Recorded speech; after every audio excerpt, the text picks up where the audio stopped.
inexpensive construction material. They're often used to build temporary dwellings or prop up shabbily made ones. They're cheap, they're sturdy, and they're mobile, much like the occupants who inhabit the dwellings they comprise.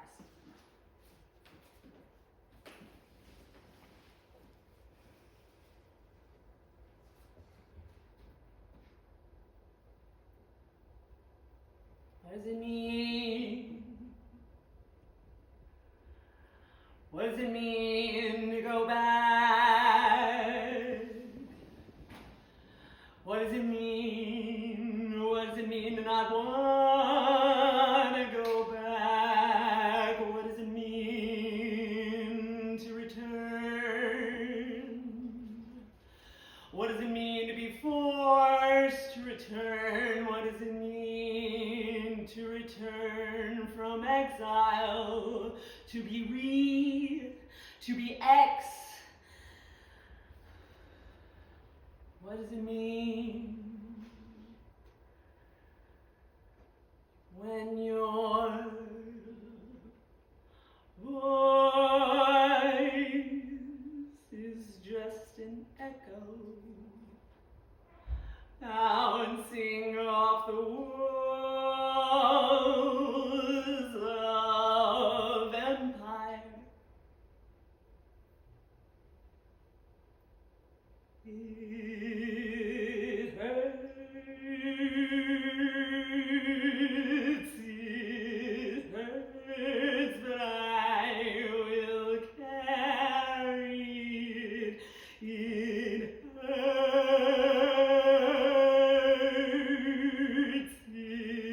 hurts, so I will carry it, but I will carry it, so I will carry it.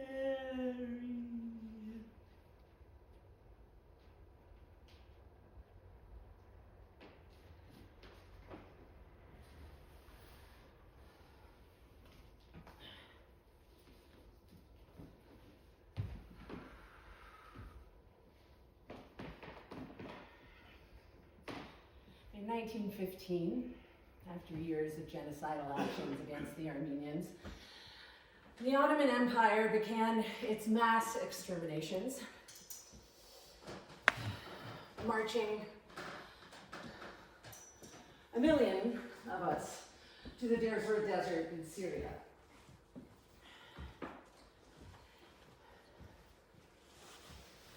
April 24th, 1915, is the date that 150 intellectuals and artists were executed in the public square. Pushed out, driven, executed. My family was able to stay due to French occupation and a thin layer of insulation at the time. However, my great-grandfather was on a business trip and in Rayat, Lebanon, was taken off the train along with anyone else who had the wrong last name and executed immediately. In 1918, the Armistice of Mudros would be signed between the French occupying forces and the Ottoman Empire, supposedly putting an end to the genocide.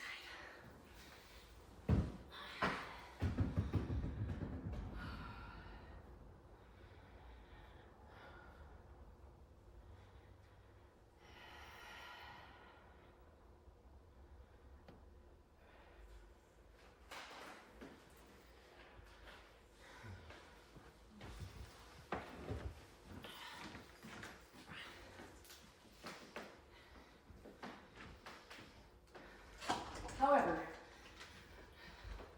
that thin layer of insulation would wane once the French began to outsource their labor to Algerian soldiers who preferred to side with the Turkish occupying forces more than the besieged Armenians they were meant to protect. Thus, in 1920, my great-great-uncle Hovhannes died of malnourishment over a brutal winter. Shortly thereafter, my grandfather's youngest sister, Filor, would also die of malnourishment as a child.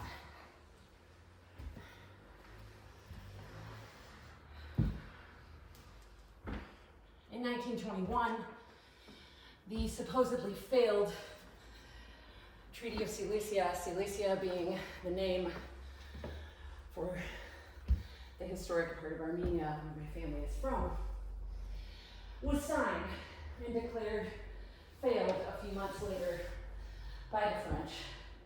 That fall, they would sign the Treaty of Ankara with the Turks,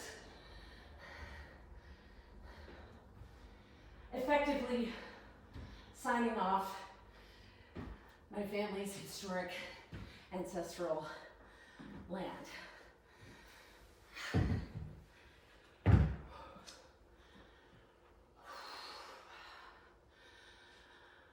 Signed off.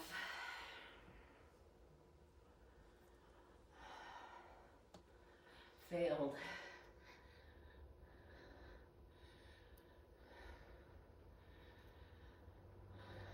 Abandoned. Died.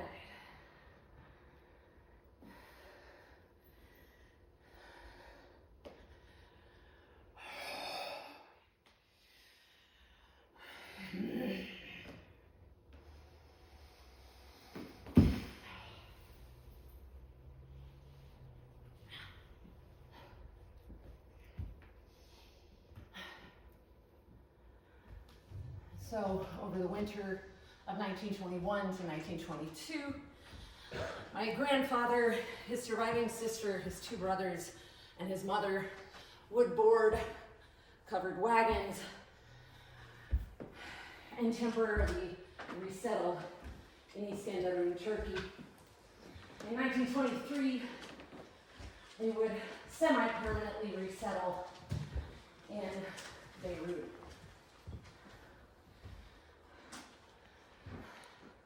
Temporarily, semi-permanently resettle.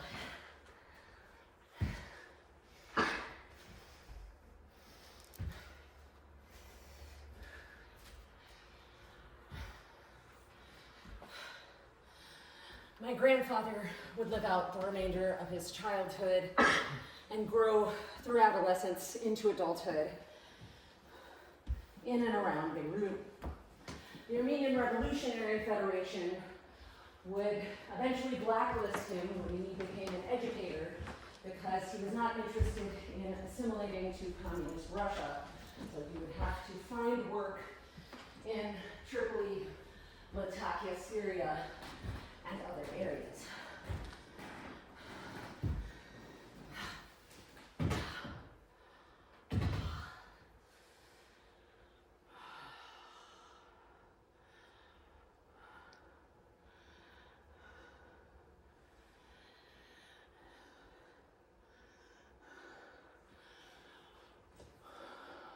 Pushed out, forced, temporarily blacklisted.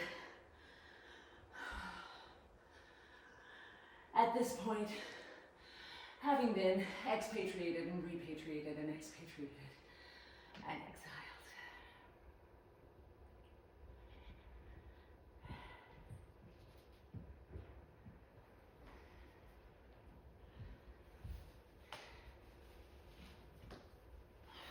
Fast forward to 1942, the Swiss government would gift diaspora Armenians in the neighborhood of Borj Hamoud and Beirut, which is kind of an ethnic enclave for Cilicians,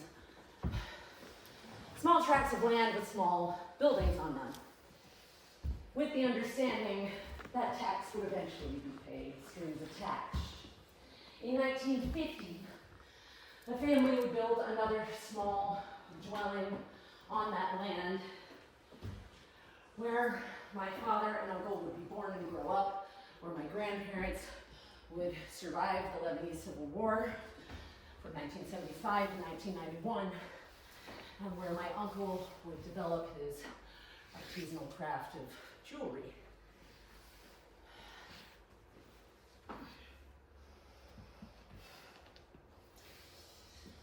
My grandparents made a failed attempt at immigrating to the US in 2001.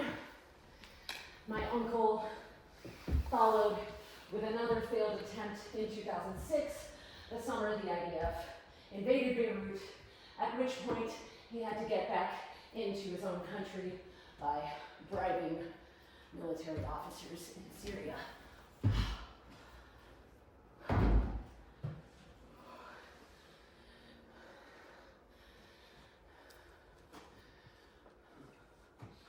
Gifted, strings attached, survived.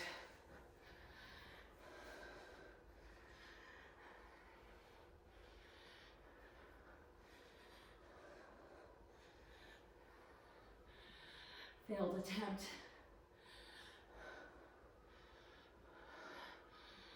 Bribe. Sneak back.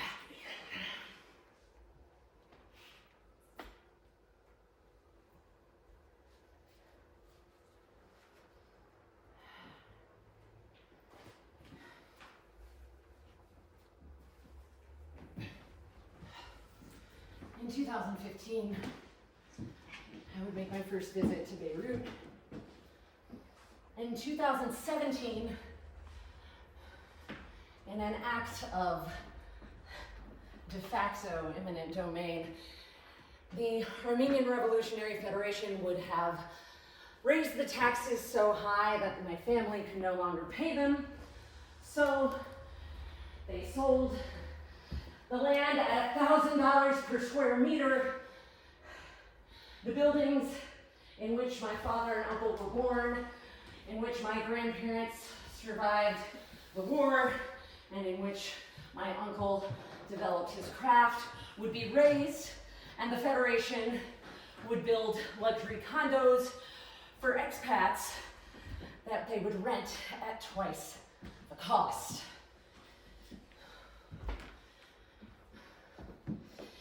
In 2019, my aunt would refuse to host me a second time due to my public coming out.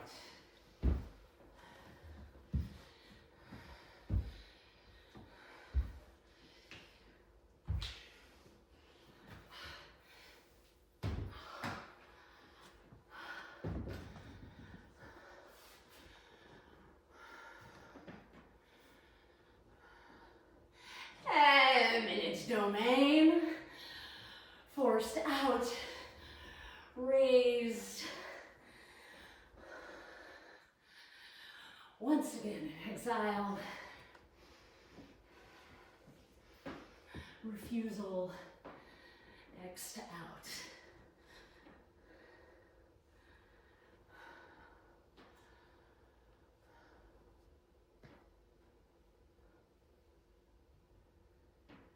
In 2020, several events would take place in quick succession.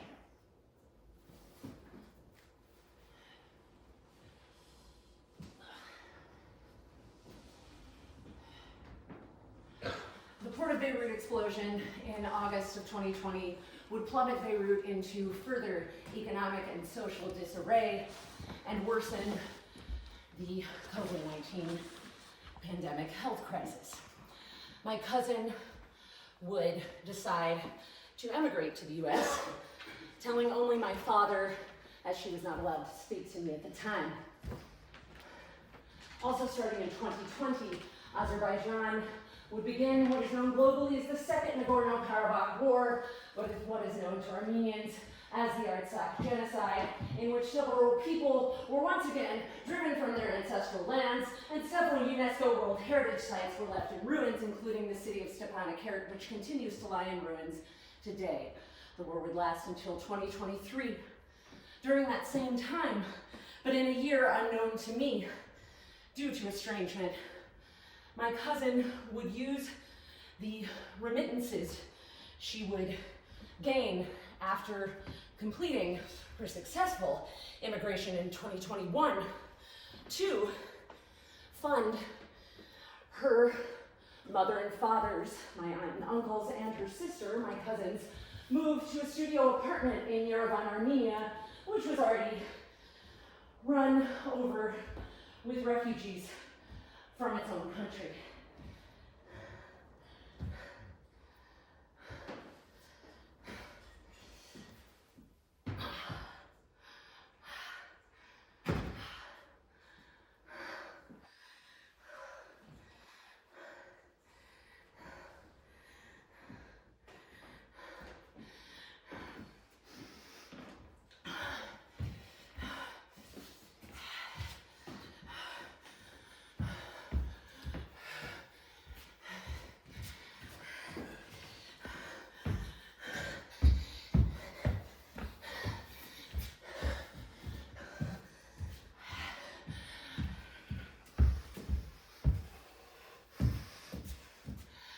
I can't make sense of these final expatriations and repatriations and expatriations and repatriations and expatriations and repatriations and expatriations and repatriations and expatriations and repatriations. These echoes from one margin to another, like echoes bouncing off the walls of empire.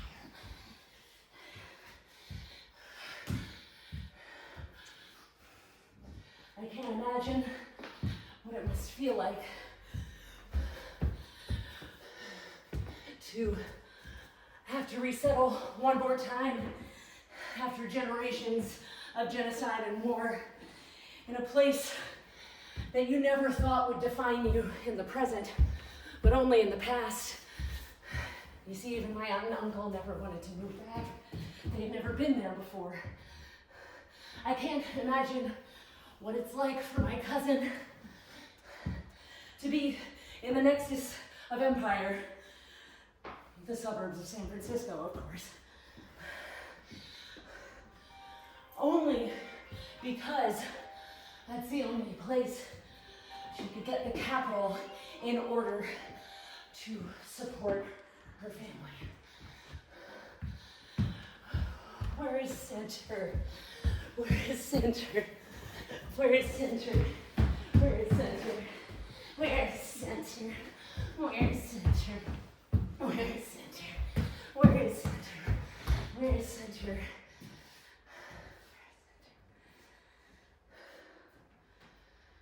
When you are comprised of margins.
What does it mean to go back to a place that you never thought would define you as a current resident, but only as your historic home?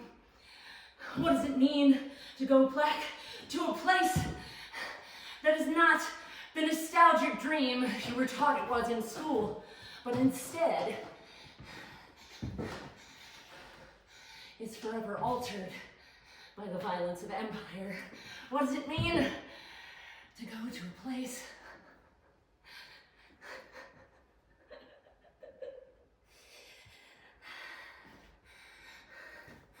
that is a margin equally marred by violence, to a place that you are only going by force? Again.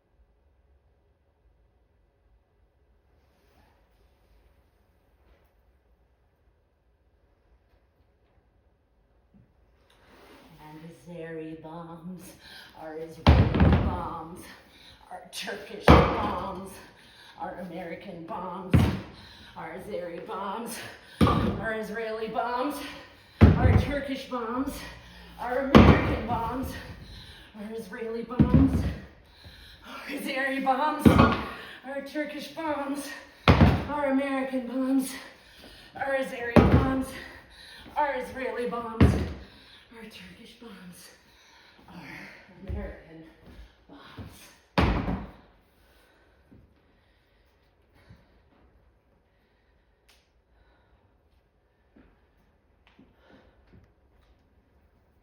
And Woodrow Wilson said, "We're sorry, but our naval ships can't reach your mountains." My father looked at me, told me this, and wept.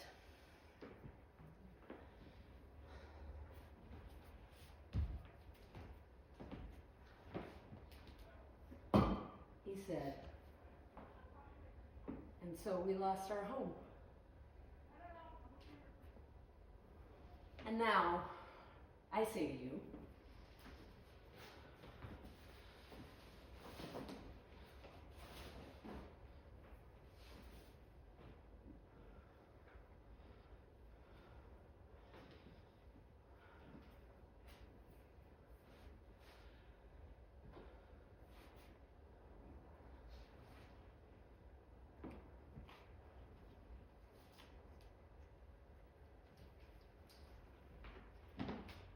every margin is a home for the exile.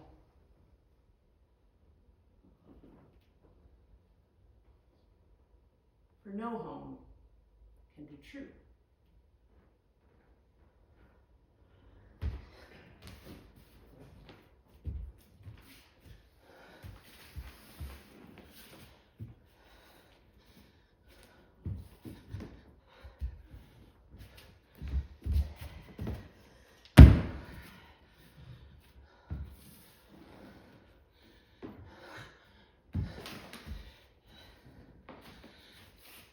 Ghassan Kanafani, architect of the Palestinian Liberation Organization,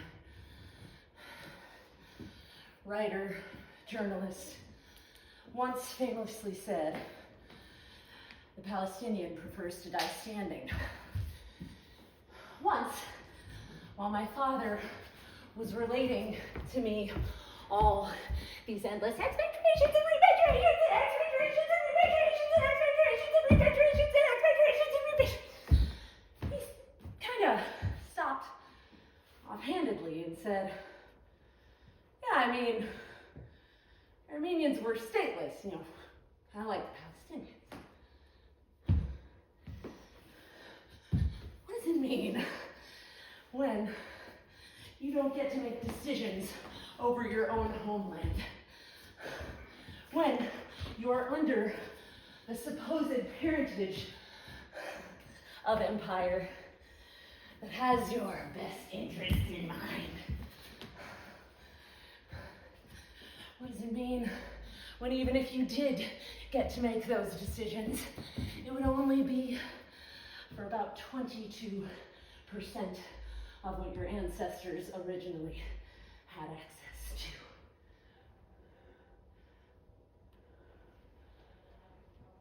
Later on, in the same conversation, my father would look at me and say,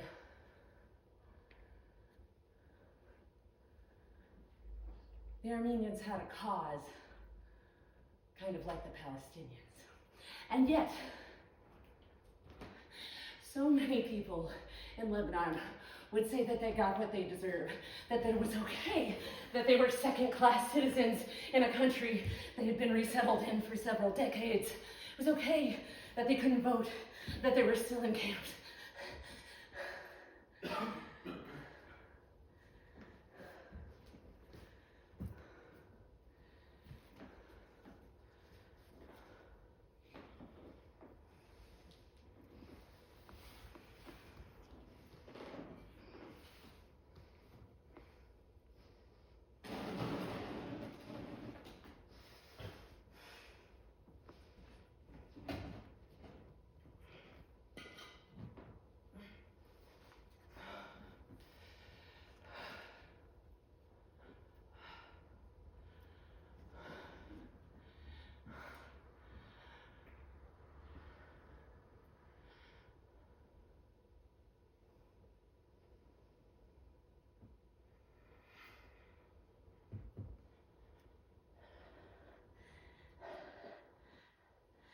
For every Palestinian that prefers to die standing, I stand with, I stand for, I stand up against. I will not take it lying down. For every time my grandfather stole ammunition from Ottoman soldiers and blew it up in a ditch for fun, for every time that he shot rocks at them with slingshots, for every time he bought their cigarettes for cheap and sold them in order to buy eggs for his family, I stand.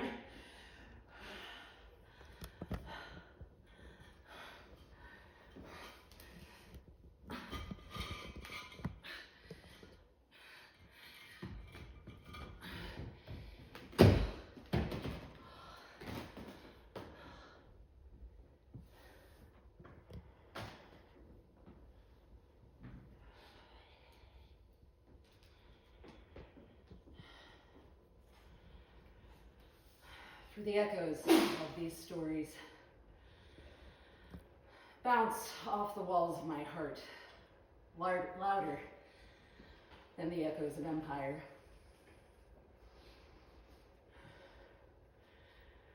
And every margin is a center synthesized in the soul of the exile.